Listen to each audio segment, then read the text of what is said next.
Hi, everyone. Welcome to HackProve conference. My name is Yousif Hussin. I am a security engineer at Google. And today I'm going to go through an incident that I led at Google, which was a critical incident involving a vulnerability on a CPU. As an introduction, I am a member of a team called the ISE Systems team. ISE is short for Information Security Engineering. ISE is the central team at Google that is responsible for ensuring that Google products are secure. So it's a combination of security engineers and software engineers that work together to make sure we can bake in security to all of Google's products and systems. Within the ISE team, there is a sub-team called ISE RIP, which I'm part of. And our core role is vulnerability research. So my core role is to try hack into Google production systems and identify vulnerabilities. And then I work with developers on how we're going to be fixing these vulnerabilities.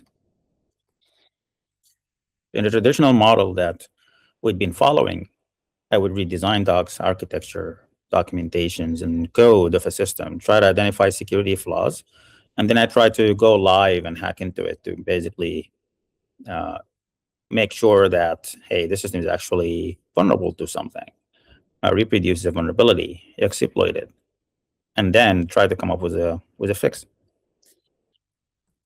But what I've been doing recently is something a little bit different. I've been mostly involved in developing systems that would do the vulnerability research for me. So I've been working heavily on developing AI agentic systems, which I basically train and instruct to basically do my job. And the goal is that to get it to the level of a human researcher as much as possible and even exceed it. Right now, the process involves like a human in the loop validation process at the end of the evaluation that is performed by the system. But we strive to make that particular evaluation minimal. Maybe we get to a point where we don't even need it. So a lot of my work has been involved around going through the hacking methodology, starting from reconnaissance, vulnerability discovery up to reporting, trying to basically build little agents. Each one of them is dedicated to a task within that kind of process, and just focus on improving that particular agent. And then the system overall, we do the overall vulnerability research activity. In the rest of this talk, I'm going to be talking about something different from what I just said. When I joined Google initially, at the time of joining, I joined a team called the Vulnerability Coordination Center, in short, VulnCC. This team is responsible for coordinating and leading the remediation to critical vulnerabilities that affect Google products. And the focus is on critical vulnerabilities that are affecting systems at scale. So a lot of coordination and orchestration is needed to be able to effectively manage the incident. I can basically describe how this is done, but I think I'd rather just go through a real example that I was leading. But before we do that, we actually have to go back to school. We have to cover a little bit of context, just to make sure that we're on the same page. So my apologies if you didn't want to see this. But as we all know, computers deal with bits. And can any one of you actually look at this and tell me what this is? This is not a trick question. Like, I wasn't really expecting you to. But the idea is that when I look at this is supposed to be understandable by machines, not by human. That's just by design.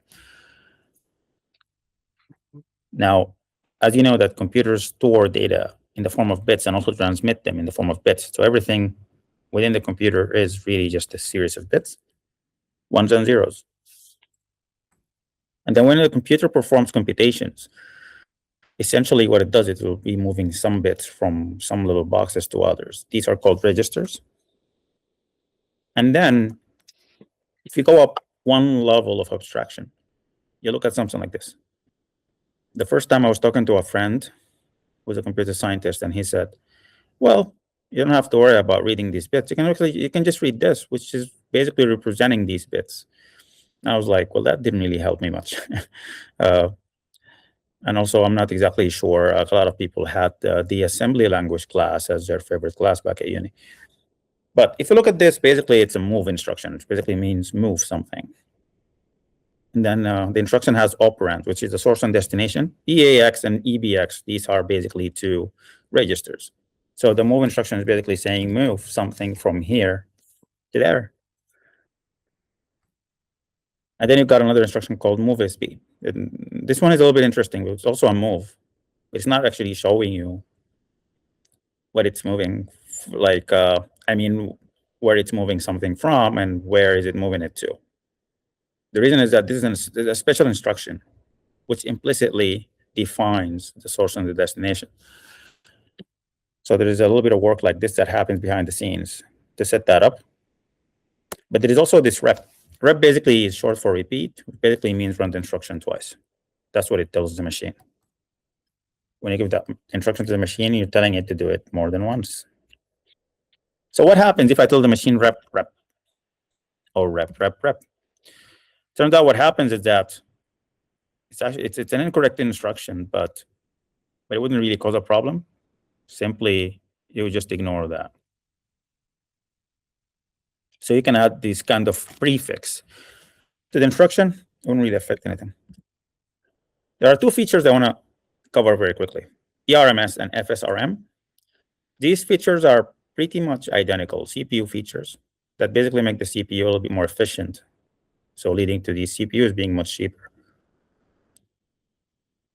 So the only difference between them is that, well, they're both optimization features. The difference is that ERMS is not as good as FSRM.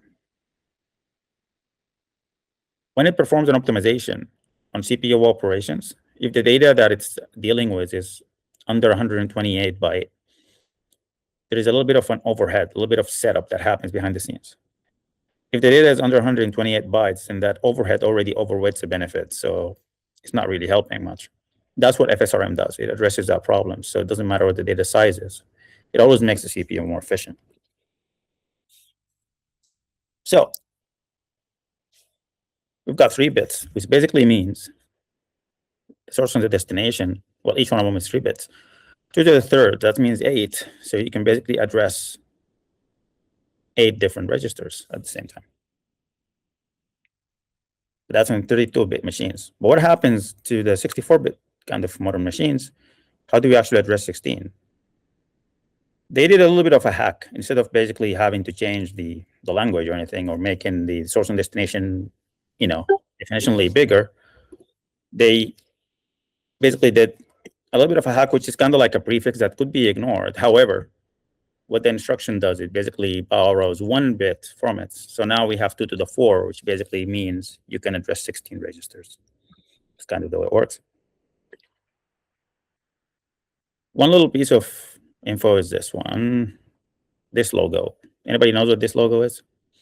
Well, if you don't, that's by design, but you'll know that very soon. So you're gonna have to wait a little bit. Now, let's get to our story. A responsive story. It's called a responsive story because it's a response to a problem.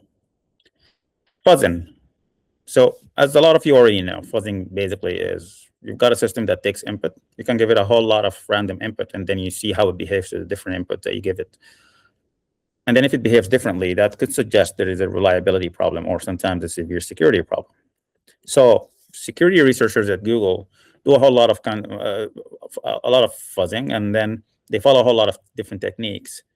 And then one of them was focused on doing fuzzing for CPUs and Intel CPUs. And he came across a situation that is interesting. When the CPU and the memory are all aligned in a certain way, and then you have this particular instruction, and you use the prefix REX, which is a prefix that gives a bit so that you can address 16 registers, as I mentioned earlier. And if that is bundled with the feature of FSRM, under certain conditions, that would lead to this, which is basically the machine gets shut down. That's basically the birth of Reptar, which is a vulnerability that leads to this. It's basically a vulnerability that, when exploited, you bypass the security boundaries of the CPU. So when I was at that team, I was complaining, oh, I want to work on something interesting. At the time this vulnerability came about, it was discovered, and now we needed somebody to remediate it. So it was handed over to me. So I was told, Yousif, well, have fun with this one. I was like, okay, cool, let's do it. I'm ready for it. And basically at the start of it, you have to define what's like the start of something called the embargo period. Vulnerability embargo period. It's basically an about 3 months period under which the vulnerability is being worked on in terms of finding a fix and fixing the machines that are affected by that vulnerability. And then after that embargo period, we get to publish the vulnerability to the public domain. So it started discovery. So let's go through these phases here together right now. So I'm a Nintendo fan, so I couldn't help it, but I think you get the point. We're going to start there. First thing here, well, after discovery, actually, the second thing is impact assessment. Impact assessment is basically trying to answer the question of how bad is this and why. So if you look at this one machine, you've got the command, which is basically here we're saying you execute the exploit. What happens is the machine goes off, but doesn't sound like a big deal, does it? Well, it is, because these days, this day and age, we always share things, all right? Like everybody's just got something virtual on top of a physical machine.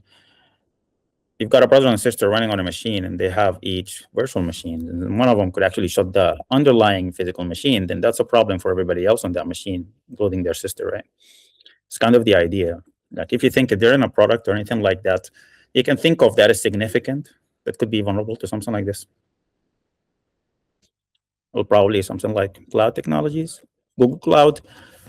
So Google Cloud was basically the first vector here, the first victim, and the largest one, because we use Intel CPUs, and it was affected by this. And somebody can go run a virtual machine on Google Cloud and basically shut down the adjacent virtual machines that are running on the same physical machine.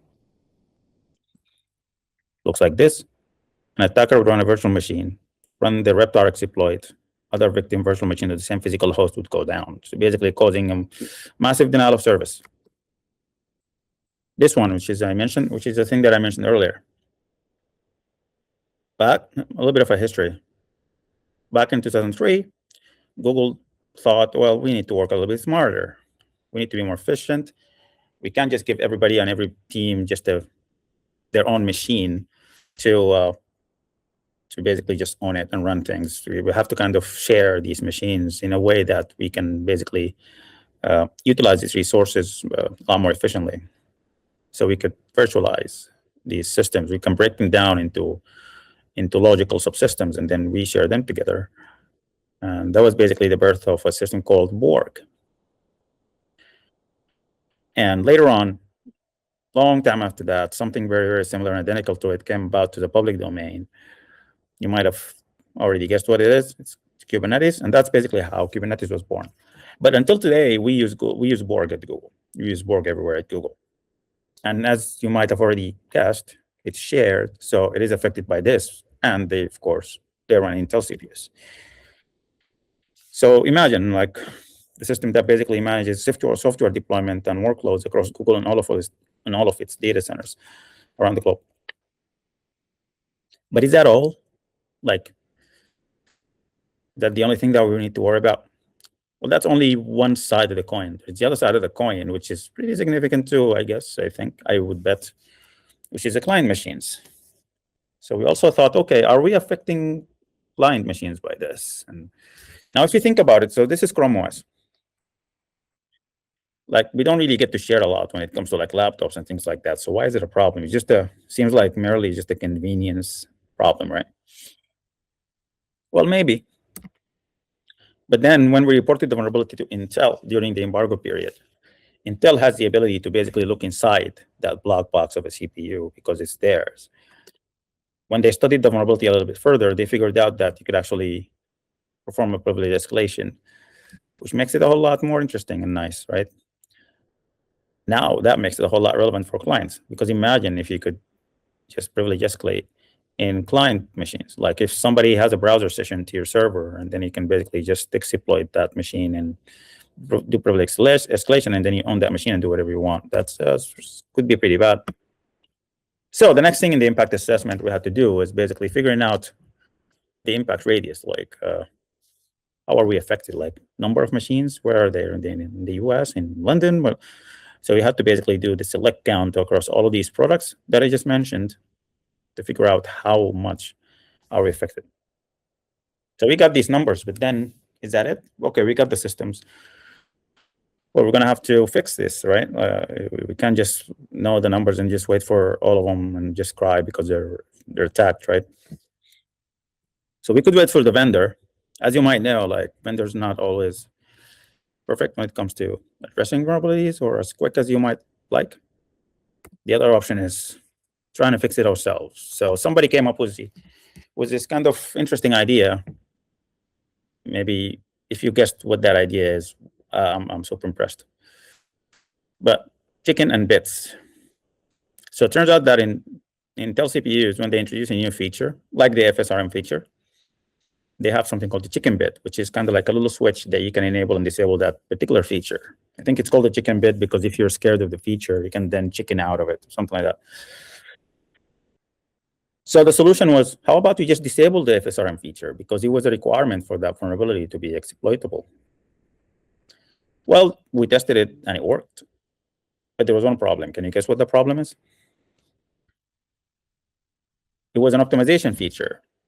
What does that mean? Like when I turn it off, the system is going to be a little slower, right? So basically, the performance basically gets hit about 10%. So we can't just go to Google Cloud and be like, hey, let's just go down 10%. Like it's not just that simple, unfortunately. However, I thought it was a good idea to just keep it in our back pocket. Like if the vulnerability gets leaked, then it's 10% down is probably better than 100% down, right?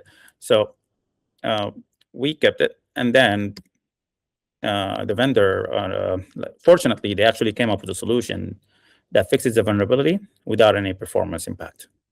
They gave us a microcode for it, for the client and for the server. So the microcode update was the perfect solution for this. So, and it was tested. Next challenge, how to actually give it to the servers? Because when you update a firmware, typically you'd have to restart it.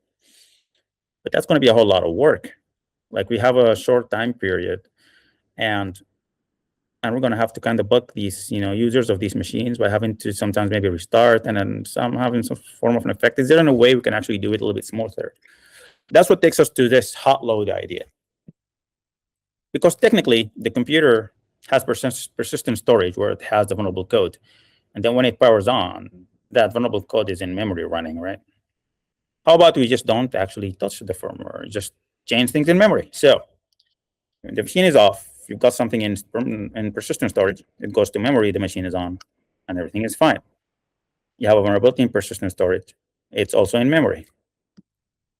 You fix it in persistent storage, you have to shut down the machine, turn it on again. Now you have it in memory, things are fine. How about we do something a little bit more clever? You have the vulnerability, persistent storage in memory. Just do it there. Sounds pretty smart, right? So that was kind of the idea. We tested it and it seemed to work very well. And we basically followed that approach to roll out the fix. When it comes to the clients, it's a whole lot easier because the fix just gets pushed to the client. Now, I want to talk about something pretty quick. So this isn't just a 1 or 2 people effort. We have a protocol at Google called the IMAG protocol. IMAG is short for Incident Management at Google. We get trained on this when we join Google.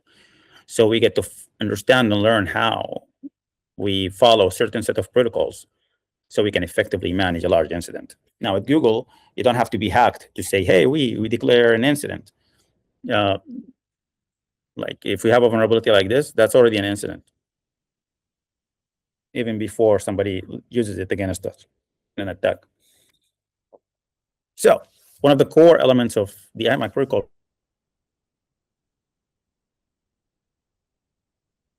wouldn't be me. That would be awesome, but I'd actually have to get a team that report to me to basically lead this response, starting from somebody called the operations lead, leading all of the technical operations stuff, and then reporting to him data center response, and then reporting to him cloud response. Same thing with Chrome OS, corporate systems, platform security, Tech research lead, these are the folks that do the research, they identify the vulnerability, but then they also do the ongoing support and work, and maybe they can develop something to test if the vulnerability exists in systems and things like that. And each one of these is a lead, and under each of these lead, there's a team. Each of these boxes is a lead, and under these leads are teams. So it's actually a lot of people. And then you've got the vendor engagement and tech lead that talks to Intel, communication lead, external, internal, Google Cloud Communications, legal lead, and we've got this interesting little orange ball over there. These are non-Google alphabets. These are like alphabet companies that are not Google. The NDA for the embargo was between Intel and Google. So we actually had to address the non-Google alphabets, like everybody else in the public domain, after it was addressed at Google. So it was done later on. So Google was first, and then we had to do the non-Google alphabets later because of the NDA that's only with Google, between Google and Cloud.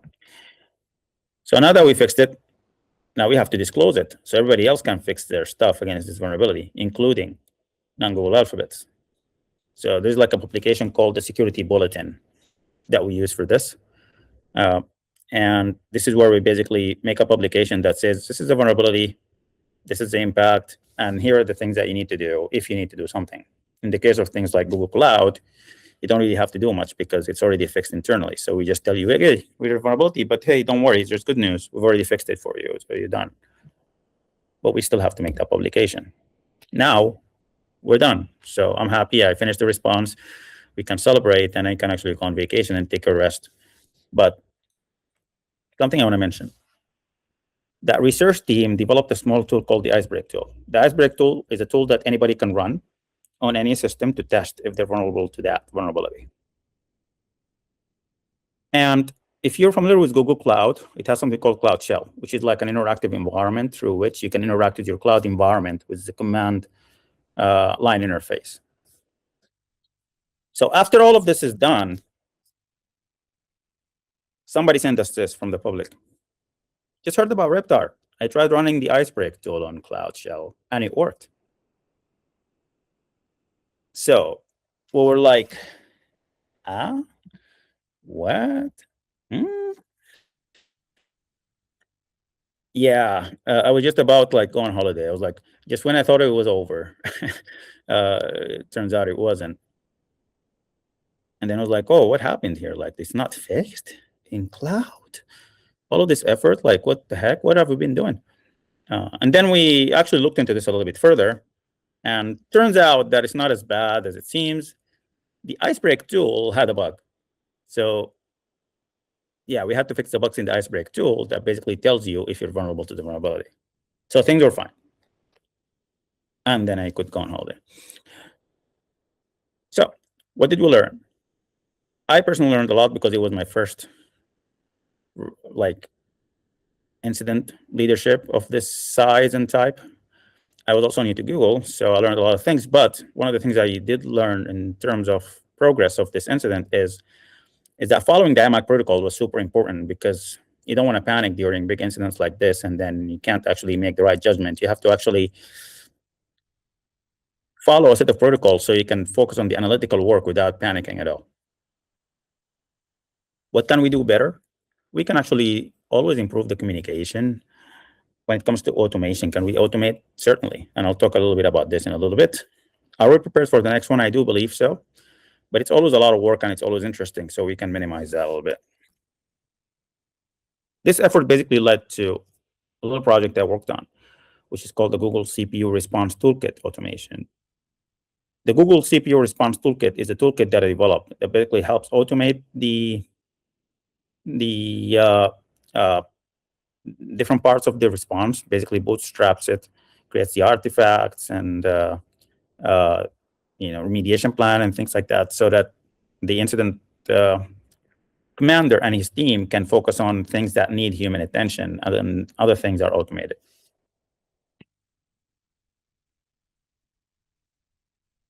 And this is one of my passions. Like, I've always loved to develop automations for the teams that I'm part of. I understand the team's problem statement, and then I try to make the team more efficient and faster and make their life a whole lot easier by developing automations for them. I hope that was useful for you and gave you some good insights as to how we do this at Google.